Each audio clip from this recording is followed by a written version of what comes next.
Welcome to the infinity classes. स्वागत है आप सभी का आज की हमारी तीसरी क्लास में जो मैथ की है। तो आज हम लोग अपना तीसरा चैप्टर घन और घनमूल लेकर प्रेजेंट हुए हैं। इससे पहले कि आपको बता दें, आपका वर्ग और वर्गमूल पूरा हो चुका है।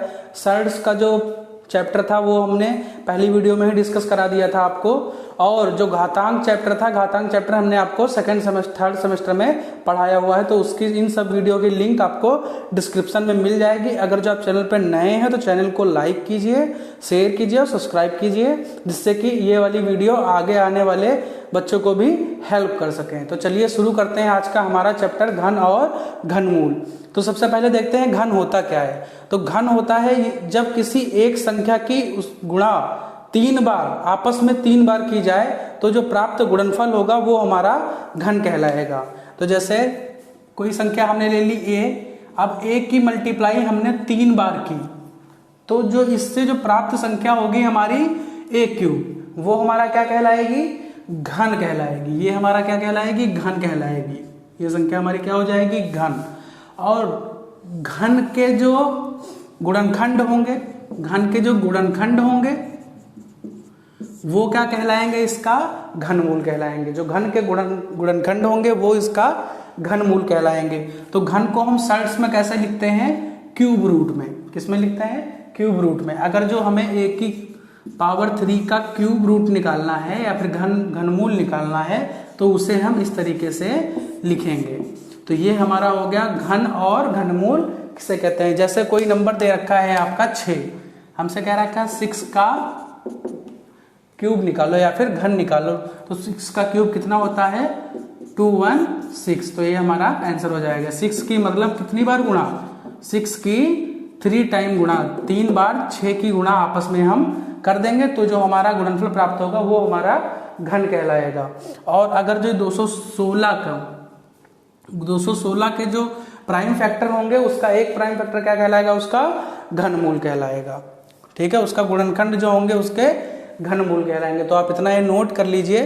फिर अभी हम आपको बताते हैं कि घनमूल निकाला कैसे जाता है। इसकी भी 2 विधियां होती हैं, तो आप इतना ये नोट कर लीजिए। तो देखते हैं कि घनमूल 2 विधियों से निकाला जाता है। जैसे वर्गमूल निकाला जाता है वैसे भी घनमूल को भी 2 विधियों द्वारा निकाला जाता है। तो पहली विधि है अभाज्य गुणनखंड विधि। वही गुणनखंड विधि जो सेम हमने वर्गमूल में सीखी थी, उसी विधि के द्वारा घनमूल भी निकाला जाता है। घन का मतलब होता है घन में कितनी बार गुणा करते हैं? 3 बार। तो इसमें अभाज्य गुणनखंड सबसे पहले हम देखें अभाज्य गुणनखंड विधि। फिर एक आती है विलोकनम या विलोकनमक विधि। से एक आधा बार एग्जाम में एक आधा क्वेश्चन पूछा गया है। ठीक है, ये भी इंपॉर्टेंट है। और ये अभाज्य गुणनखंड विधि से ही हम लोग जब कभी भी घनमूल निकालेंगे किसी संख्या का, वो अभाज्य गुणनखंड विधि से ही निकालेंगे, जब तक कि हमें ये ना कहा जाए कि इस संख्या का घनमूल विलोकनमक विधि से निकालिए। जब तक कि हमें ये बताया नहीं जाएगा तब तक हम जिस भी संख्या का घनमूल निकालना होगा उस संख्या का घनमूल अभाज्य गुणनखंड विधि के द्वारा ही निकालेंगे। जैसे हमें दे रखा है 729 दे रखा है, तो हमें पता है 729 के प्राइम फैक्टर कितने होंगे? क्यूब रूट निकालना है तो सर्ड्स वाला साइन हमने लगा दिया। इसका घनमूल निकालना है तो 729 के 9 × 9 × 9। ठीक है, इसके कितने हो गए? गुणनखंड कितने हो गए? 9 × 9 × 9। और हमें जोड़ा कितने का बनाना है? पेयर कितने की बनानी है? 3 की पेयर बनानी। तो हमें यहाँ पे कितनी पेयर मिल गई? 3 पेयर मिल गई। तो यहाँ से एक हमारा बाहर आ जाएगा। ठीक है, तो 729 का घनमूल 9 होगा। ऐसे ही अगर जो कोई और हमें नंबर दे रखा है, जैसे हमारा दे दिया गया 343, तो 343 हमें पता है किसका होता है? 7 × 7। ठीक है, तो इसके कितने के पेयर बनाने हैं? 3 के पेयर बनाने हैं। कोई भी बड़ी संख्या आ जाएगी तो भी हम उसे इसी तरीके से ही सॉल्व करेंगे। तो इसका घनमूल हमारा कितना आ जाएगा? 7 आ जाएगा। ठीक है, तो इस तरीके से अभाज्य गुणनखंड विधि से घनमूल निकालेंगे। जितनी भी बड़ी संख्या आएगी डरने की जरूरत नहीं है, हमें सिर्फ उसके गुणनखंड करने हैं। किससे? इस मेथड से। जैसे 343 है तो इस मेथड से हम करेंगे 7 × 49, जब तक कि यहाँ पे एक ना हमें मिल जाए। और जब यहाँ पे लिखा होगा वो सारे उसके उस नंबर के क्या हो जाएंगे? गुणनखंड हो जाएंगे। तो इस विधि के द्वारा हमें सारे गुणनखंड निकालने हैं और फिर उसके कितने के जोड़े बनाने हैं, 3-3 के जोड़े बनाने हैं। और हर जोड़े, जब जितने जोड़े बन जाएंगे उसका एक एक नंबर बाहर लिख दिया जाएगा। ठीक है, तो आप इतना नोट कर लीजिए। उसके बाद अभी हम आपको विलोक नमक विधि द्वारा भी सिखाते हैं।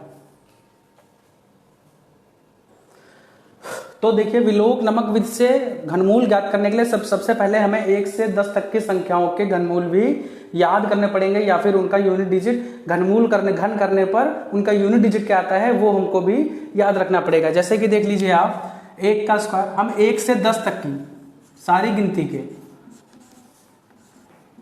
घनमूल याद कर लेंगे। ठीक है, इन सबका अगर जो घनमूल निकाला जाए, 1 का घनमूल 1, 2 का घनमूल 8, 3 का घन 27, 4 का घन 64, 5 का घन 125, 6 का घन 216, 7 का घन 343, 8 का घन 512, 9 का घन 729, 10 का घन 1000। अब इसको याद करने के, यूनिट डिजिट याद करने के सबसे साधारण तरीका हम आपको बताते हैं किस तरीके से यूनिट डिजिट याद की जाती है।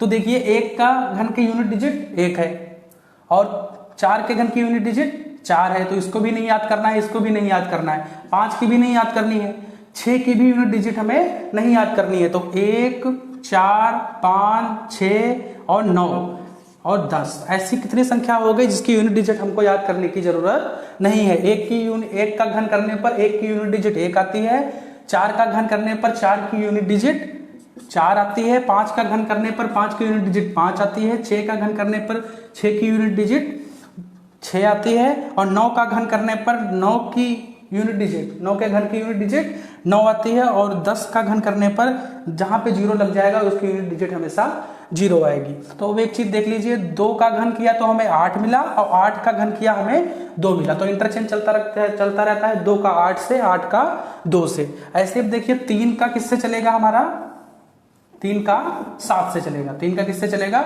7 से चलेगा। 3 का घन करने पर 3 के घन का यूनिट डिजिट 7, ठीक है, और 7 का घन करने पर 7 के घन का यूनिट डिजिट 3। तो इस तरीके से हम यूनिट डिजिट को याद कर सकते हैं। तो इससे बेहतर यही है कि हम 1 से लेके 10 तक की जितनी भी 1 से लेके 10 तक की नंबर का घन याद कर लें। इससे हमें भी फायदा रहेगा, क्योंकि जो आने वाले एग्जाम में इन सबसे क्वेश्चन सीधे तरीके से पूछे जाते हैं।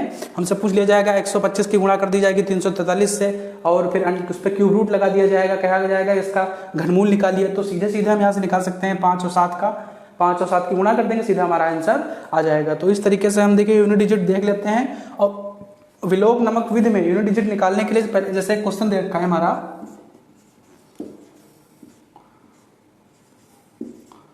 94, 11, 92, 94, 11, 92। हमें से क्वेश्चन पूछ लिया गया कि 94, 11, 92 का घनमूल विलोक नमक विधि से निकालिए। तो इसको सॉल्व हम कैसे करेंगे, 94, 11, 92 का घनमूल विलोक नमक विधि से ज्ञात कीजिए। सबसे पहले हम क्या लिखेंगे, नंबर लिख लेंगे 941, 192, और घनमूल निकालना है तो कितने कितने की पेयर बना देंगे हम, 3-3 की पेयर बनाएंगे। कितने कितने की पेयर बनाएंगे हम, 3-3 की पेयर बनाएंगे। पेयर कहाँ से बनेगी, हमेशा दाहिनी तरफ से। पेयर हमेशा कहाँ से बनाते हैं, दाहिनी तरफ से। तो ये 192 1 में हो गया, ठीक है, और 941 1 में हो गया, ठीक है। अब देखिए, जो ये संख्या दे रखी है इसका यूनिट डिजिट क्या है, इसका यूनिट डिजिट है 2, और 2 यूनिट डिजिट किसके स्क्वायर में आ रहा है, किसके क्यूब में आ रहा है, किसके घन में आ रहा है, तो वो आ रहा है 8 के। तो मतलब उस संख्या का इकाई का अंक कितना हो जाएगा, इकाई का अंक हो जाएगा हमारा 8। तो यहां पे वो नंबर लिख लिया हमने 8, ठीक है। इतना हम कर लीजिए, इतना समझ में आ गया आपको कि हमें सबसे पहले देखना है 3-3 के पेयर बनाने हैं, और देखना है कि यूनिट डिजिट पे जो डिजिट है वो किसके घन का डिजिट है, तो वो 8 के घन का डिजिट है। तो यूनिट डिजिट हमारी कितनी हो जाएगी, वो 8 हो जाएगी। अब देखिए, जो बची हुई राशि है, ठीक है, जो ये बची हुई राशि है इसको ऐसे रख लेते हैं, सिर्फ हम इधर 3 का देखेंगे, बाकी इधर कोई भी संख्या हो उसको एक साथ ले लिया जाता है। ठीक है, जो ये 941 अब देखेंगे कि इसके पड़ोस में कौन सी घन की संख्या आ रही है। ठीक है, तो इसके पड़ोस में हमने देखा 1000 जो है वो इससे बड़ी हो रही है।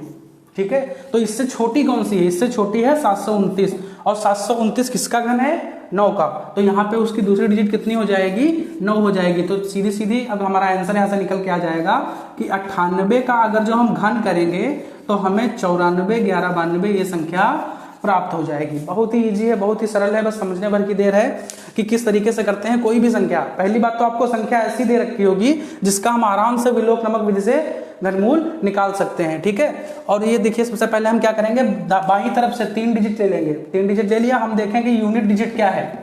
यूनिट डिजिट क्या है, 2, और 2 किसके घनमूल में आता है, 2 किसके घन में आता है, तो वो 8 के घन में आता है। तो उसकी यूनिट डिजिट कितनी हो गई, 8 हो गई। उसकी यूनिट डिजिट कितनी हो गई, 8 हो गई। ठीक है, अब जो बची हुई संख्या है, बची हुई संख्या हम देखेंगे किस घन के अंतराल के बीच में आती है। एक उससे बड़ा ले लेंगे, एक उससे जस्ट छोटा ले लेंगे।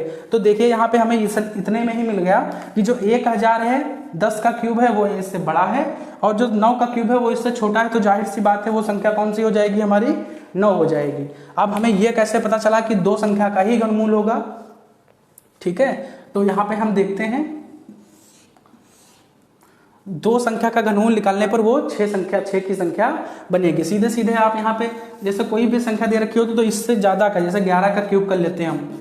इससे अगर जो बड़ी दे रखी हो तो 11 का क्यूब करते, 12 का क्यूब करते, वो संख्या के हिसाब से एडजस्ट आपका हो जाता।